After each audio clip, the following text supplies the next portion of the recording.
All right, so the first question is, what social medias do you use? Yeah. So I would say my social media typically fall into two categories. More that would be more like personal social media, like the Facebooks and the Instagrams of the world. And then I use different social media like LinkedIn for a professional perspective. Next question, how often are you using social media on a Mm, day-by-day basis? yeah, I use it every day. I would say, as I'm checking my phone, right, for messages, you tap into it. All right, the next question, what do you use social media for? Um, I think social media is useful from both a professional and a personal perspective. Like from a personal thing, I like looking at photographs, sharing information with my friends and relatives. I do like to do that.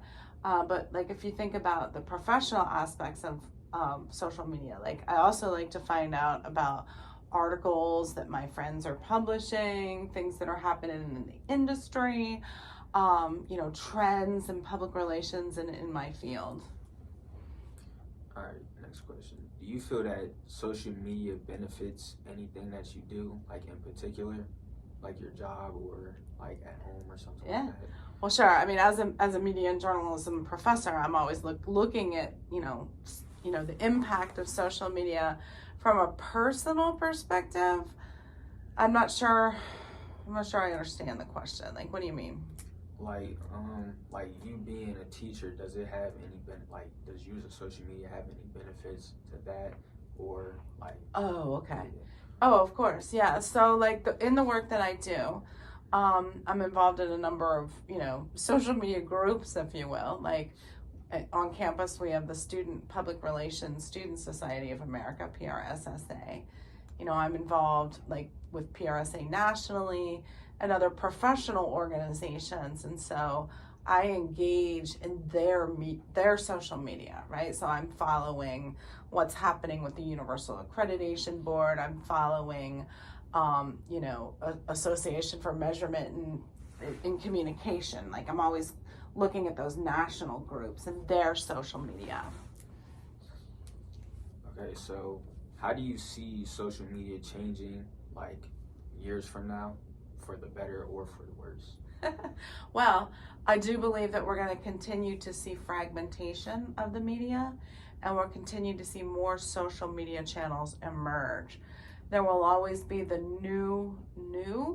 But I think if we look at social media, we have to think about like social media allows for one-to-one communication and one-to-many communication.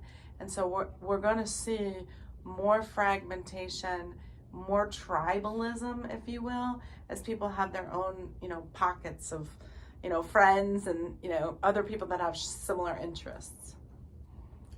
Next question is, do you think that your life has been impacted by social media? Well, I'm a mom and I have 3 children. Two of them are in their 20s, okay? And I have one who is 13. They say now that children who are, my youngest son's age, they're used to being documented. They're having their pictures taken all the time and they've grown up completely with this, right? Whereas my older children, we still had, cameras back then. And so it's a different type of world. And the fact that mothers are taking photographs of their children from, documenting every dimension of their lives, right? We know that the internet doesn't forget and that content is out there, right? That content is out there forever. So. All right, so the last question is, are others' lives impacted by social media, and is your life impacted by social media? Oh, 100%. I think we're all impacted by social media. Some of the things that we talk about in class are like, the presence of disinformation, misinformation on social media is changing the perceptions that people have about social issues, political issues. And it then changes how they vote, okay? And so if social media, this, this one-to-one communication is changing the way that we vote and our representative democracy, then by golly, yes, it's going to affect my life and it's going to affect many others. And that's all the questions I have. Thank you for Okay, the interview. You're welcome.